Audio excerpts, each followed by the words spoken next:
Our film opening both uses and challenges the typical conventions of the post-apocalyptic genre.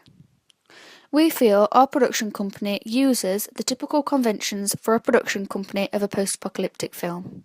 After doing some research, we realised that there is no pattern or connection between a production company and the genre of film. Although, after some thought, we decided to make our company fit in with the genre, as it would look silly to have a bright, noisy production company and then a dark, dull film opening. We thought of the name Iron Gate Productions, as we thought it was still creepy and it could look good with a dark background. We chose a bold, plain font because this was a convention for the titles of a post-apocalyptic film and would make the complete opening flow very nicely. The background we made red and black, and we decided it should look almost like blood, as a stereotype of this genre is that it contains a lot of blood and gore. The vaccine has been distributed to 80% of the world's pharmacies. So, how many people have been given the vaccine? Approximately 625,000. How many people are now immune from the common cold? Approximately 620,000. So, what are your aims for the future? By the end of this year, we aim to give the vaccination to everyone in the world. We did a lot of research into titles of films. We looked at the font, the timing and the order. I looked into the titles of I Am Legend, The Walking Dead, World War Z and Ender's Game. Once I had researched these, I noticed a common order, so I selected the few titles that applied to the work we did, such as actors, editors, director of photography, music and sound, casting, written by, executive producer, produced by and directed by, and put them in a similar order. We thought this was important for our opening because hopefully it would look more professional, and we think they may be in that order for a specific reason, such as importance. I also looked at the fonts used and found that they were just plain, bold and thick, like in World War Z. The majority of colours used were just plain black and white, like in The Walking Dead. So we decided to follow in their footsteps and use the same type of font, as there was not much room to go wrong, as long as we chose plain bold font. We went on www.dafont.com and looked for our perfect font. We decided on Bebus, and after looking back at our research, we thought white font would look best with the backgrounds that they would be placed on. Also, after watching I Am Legend, we were inspired to place our titles in a similar way to them. They placed their titles along buildings and roads of the run-down areas. Unfortunately, I could not find the titles for I Am Legend, but here are the locations they used. We chose to do this in a few of our establishing shots, as it wasn't possible in all of them. We were glad we chose not to challenge the conventions with our titles, because we realised that this is the main thing in our opening that contributes towards it looking professional. Therefore, we are going to challenge it in different ways, which I will explain a little later on.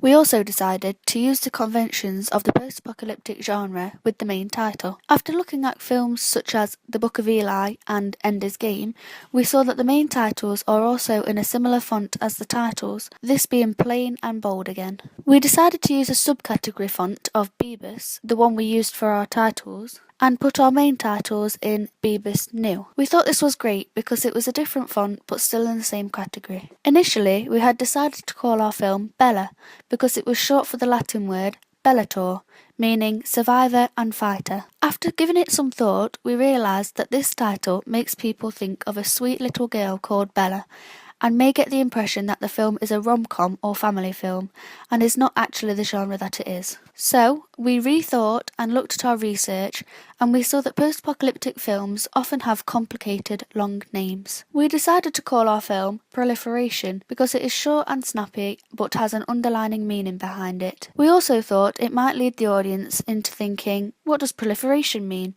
And continue to watch the film to find out. After looking at Ender's Game, we saw that they had a title that popped up on the screen and stood out really well. We thought this was a really good idea because it drew our attention to the title. Therefore, we decided to do our title very similarly. We also found that many films, such as I Am Legend, have their title on a black background to emphasise the title. We wanted our title to jump out, so we had a white font on a black background and had it appear after 1 second.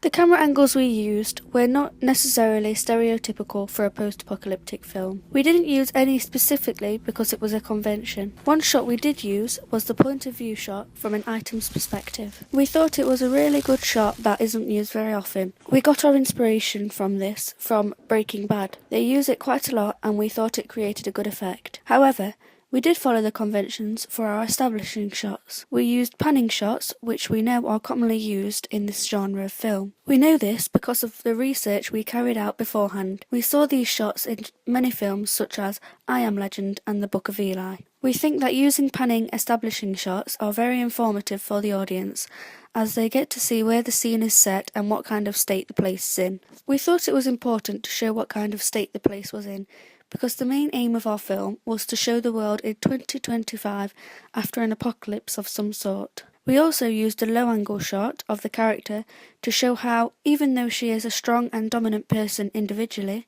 she is actually powerless in comparison to the rest of the world. It shows she has no strength compared to the pandemic that has just occurred, but we then continue to show the battle she fights every day just to survive. These shots are often used in this genre of film because the main purpose of the characters' lives in all of the films is to survive, and to survive you have to be powerful. However, when the character is facing danger through zombies, for example, they are less powerful and a high-angle shot is used. Also, in post-apocalyptic films, the individual shots at the beginning are usually long and the editing is slow, like in Elysium.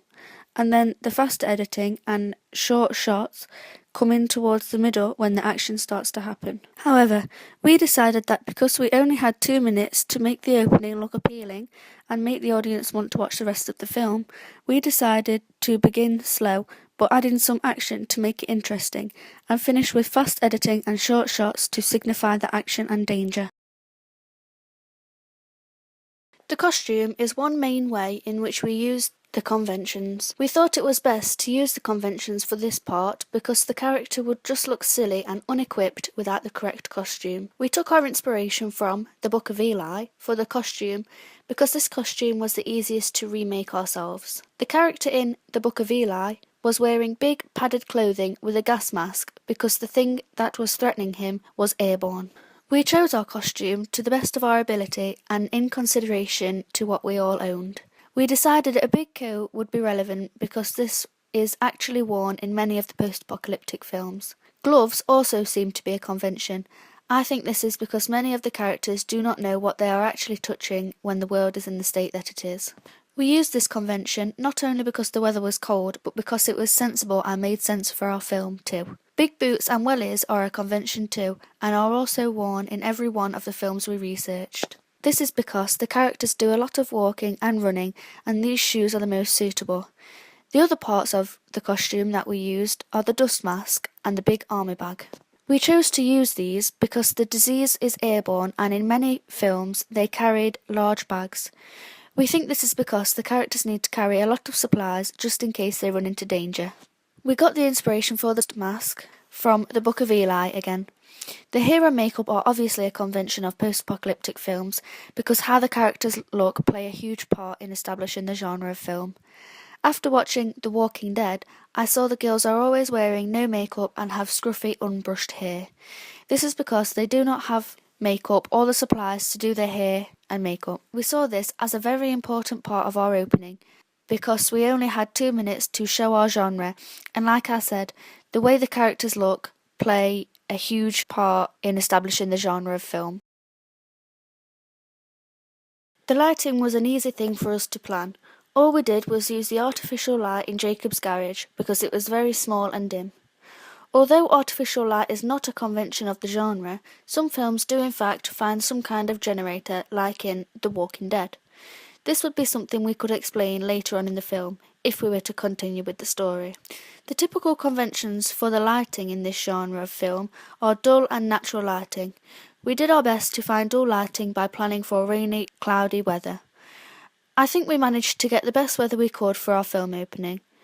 I realised that many films use dull weather and lighting for their film when I watched World War Z. The weather outside is bright, to begin with, but gradually gets dimmer as bad things start to happen. This tells me that the bad weather and dark lighting signifies disaster or danger, and that bright lighting means everything is okay. This is why we decided to use the darker natural lighting and the dim artificial lighting. We thought it would help create the mood for the rest of our film and ensure it has a mysterious feeling. Right at the end, we decided to have the character turn around and look at the thing that she had just killed, while some natural sunlight was shining on her to show her innocence and that she still has a slight guilty conscience, despite how many people or things she has had to kill. So despite the fact that the weather did contradict our plans, it did end up working in our favour. The guilt is a common thing in the post-apocalyptic films, and the characters do have to fight their guilt, which is another topic we would expand on further in the film. The soundtracks and effects we used are typical conventions of the genre, especially the non-diegetic sounds. In every film we researched, such as Ender's Game, dark and eerie music was used to help create the mysterious aura we were aiming for. We used a drone to create our non-diegetic soundtrack, and we found it actually works very well because it is the same all the way through, and we just needed to make it louder at the tense moments. A drone is another convention of the genre. If it isn't a drone that is used, it is dark music which sounds similar and creates the same effect. Mostly, this kind of music is just used towards the start and fades out, but we kept ours going because we only created 2 minutes. We changed the volume of the drone at tense moments to help emphasise the tension and stress. This also happens in The Terminator and many other films. This is also a convention of not only our genre, but most films. A similar soundtrack is played in films like Children of Men and The Book of Eli. We added some sound effects too. We inserted some fire crackling on top of the noise we already had from our actual fire sounds. We thought this would emphasise the sound of the fire. We added this sound in on each shot that was set inside, and obviously sound effects are a convention of this film, and also every other genre of film. We used a news report playing over the top of our establishing shots. So This is how very many people have been stereotypical given for our vaccine? chosen genre, Approximately, and is included in almost every 625,000. film. Children of Men is a perfect example for the use of news reports, as it uses one right at the start, like ours. The world was stunned today by the death of Diego Ricardo, the youngest person. We used ours especially to roughly explain what has happened in our film opening, seeing as we didn't have much time to explain any other way without being too boring. Throughout our opening, we used Adobe Premiere CS6 to change the colours of some shots.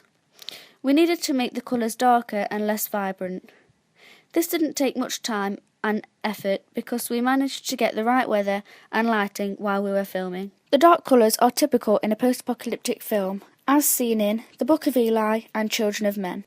We also thought that some shots needed some tinting done to make the colours stand out slightly less and make it look blander. During our research into other films of our chosen genre, we saw that the main characters were played by male actors. I Am Legend and The Book of Eli are perfect examples of this. The only piece of media that has a female perspective in it is the game The Last of Us. I think they use males because men are stereotypically the stronger gender and are more equipped to survive in tough conditions. We decided to go against this convention and use a female protagonist. We got this idea from the game The Last of Us, which is a game set in post-apocalyptic situations after a killer virus started to spread. The game begins from a little girl's point of view. The game then progresses as we see her as she grows into a strong individual and becomes able to survive. This is exactly what we wanted to portray. We wanted to show the audience that women can survive and they are capable if they are forced into that situation, just like the little girl in the game. Because we are doing this, it goes against most other post-apocalyptic films, and the audience, teens to young adults, will not be expecting to see a female main character. I think we portrayed this very well by showing the panic and fear she starts to feel when she sees that there is something or someone outside, but then contains those feelings and calmly walks towards the gun. A similar situation happens in The Last of Us when the little girl has to bottle up her fear and shoot the thing that is a threat to her. Also, no post-apocalyptic films that I researched had young characters, so we decided to challenge the conventions again and use a young girl who is in her mid to late teens and try to show how teenagers can step up and be responsible even though she has no choice but to do so. One convention that we used was the setting. From our research, we found that the typical setting for this genre is a run-down, messy and dirty place. For example, the prison in The Walking Dead. We came up with our idea after Toby and Jacob watched another homemade film opening. Unfortunately, we cannot remember the name of that opening. We used Jacob's garage as our setting. This is because Jacob's garage contains a lot of clutter and old items, which is what is typically found in the place in which characters live in other post-apocalyptic films. We also purposely used specific items such as the gun, battery-powered lamps, big bags and knives. We found these were common items in other films such as I Am Legend and the programme The Walking Dead. We felt following the conventions for the props and setting was very important for creating the right mood.